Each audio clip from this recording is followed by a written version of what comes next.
Padra Rohit નવયુવા charitable trust દ્વારા 9મો ભવ્ય સમૂહલગ્ન ધામધૂમપૂર્વક યોજાયો, જ્યાં 12 નવદંપતીઓએ નવી જીવનયાત્રાની શરૂઆત કરી અને સમગ્ર વિસ્તાર ખુશીના માહોલમાં રંગાઈ ગયો.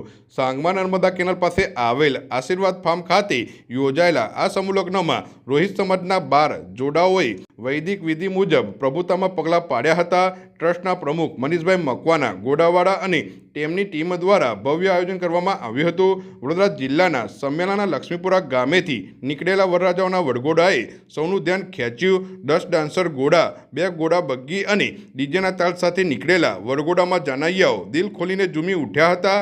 યુવાઓથી લઈને વડીલો સુધી સૌ કોઈ ડીજેના ધમાકેદાર બીટ પર નાચતા જોવા મળ્યા. ઢોલના તાલ, લાઇટિંગ અને ઉત્સાહભર્યા માહોલે આખા વિસ્તારને મિની ઉત્સવમાં ફેરવી દીધો. ડાન્સર ઘોડા, ગોરિલા કાર્ટૂન અને ફાયર શોટ જેવા આકર્ષણોએ વડઘોડાને વધુ રંગીન બનાવ્યો અને દર્શકોમાં ખાસ રોમાંચ જગાવ્યો. કાર્યક્રમમાં મુખ્ય મહેમાન તરીકે અર્ચનાબેન મકવાના ફેશન ડિઝાઇનર ઉપસ્થિત રહ્યા હતા. મહેમાનો અને દાતાઓનું પુષ્પગુચ્છથી ભવ્ય સ્વાગત અને સન્માન કરવામાં આવ્યું હતું. દીકરીઓને કન્યાદાન રૂપે દાગીના અને ઘરવખરીનો સામાન આપવામાં આવ્યો હતો, જેમાં સોનાની બંગડી, ચાંદીનું મંગળસૂત્ર, ચાંદીની ગાય, તિજોરી, પલંગ તેમજ પાનેતરનો સમાવેશ થયો હતો.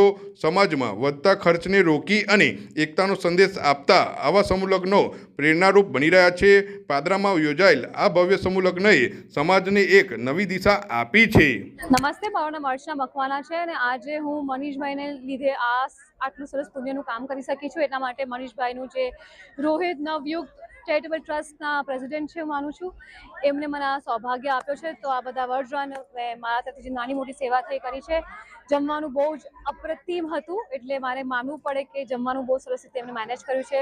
જેટલું બી ઓર્ગેનાઇઝ કરેલું જોયું, બધું બહુ beautifully, very well done, very well manage. અને મને એવું લાગે છે કે મનીષભાઈ જે રીતે બધું બોલે છે, જે રીતે કન્ડક્ટ કરે છે, એ મને બહુ જ ગમ્યું. એટલે જે રીતે મેં મારી રીતે જેટલી નાની મોટી સેવા કરી છે, હું એવું માનું છું અને એવું રિક્વેસ્ટ કરું છું કે જેટલા લોકો આમાં જોડાઈ શકે અને મનીષભાઈને સપોર્ટ કરી શકે, એ બહુ જ સારું રહેશે. બિકોઝ એ બહુ જ સારું કામ કરે છે. આટલા નાના ગામમાં બી આટલું મોટું ભવ્ય કાર્યક્રમ કરવું, આટલું સક્સેસફુલી કમ્પ્લીટ કરવું, આટલું સારી રીતે કરવું, એ બહુ જ સરસ કહેવાય. એટલે thank you so much for having me. Thank you Manishbhai for having મી.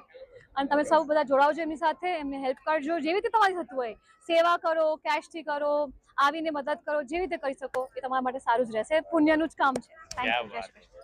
નમસ્કાર, જય ભીમ, જય રવિદાસજી.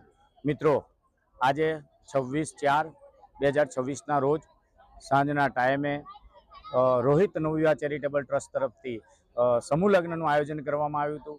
ભવ્ય વરઘોડો કાઢવામાં આવ્યો ઘોડા બગીમાં અને દાતાશ્રીઓ દ્વારા ડુગલને બહુ જ મજાનો વરઘોડો નીકળ્યો. દાતાઓએ ખોબે ને ખોબે દાન આપ્યું છે. આજે 12 દીકરીઓના કન્યાદાન દેવાતા હોય, અમે એટલા નસીબદાર છે કે ભગવાને અમને એટલો ચાન્સ આપ્યો સેવા કરવાનો કે અમે લોકો આ દીકરીઓને પરણાવી રહ્યા છે, અમે લોકો એમને કન્યાદાન આપી રહ્યા છે.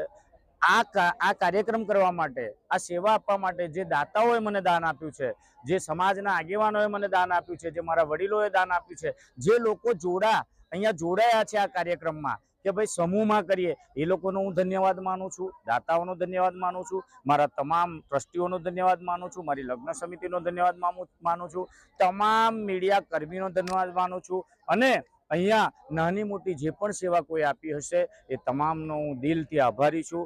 મારા મુખ્ય મહેમાનોમાં અર્ચનાબેન બા ઘણા બધા આવીને ગયા, મારા એને માન આપીને અહીંયા આવ્યા, એ બદલ ખૂબ ખૂબ ધન્યવાદ. હું મનીષ ઘોડાવાલા, રોહિત નવયુવા ચેરિટેબલ ટ્રસ્ટના પ્રેસિડેન્ટ. જય ભીમ, જય રવિદાસજી.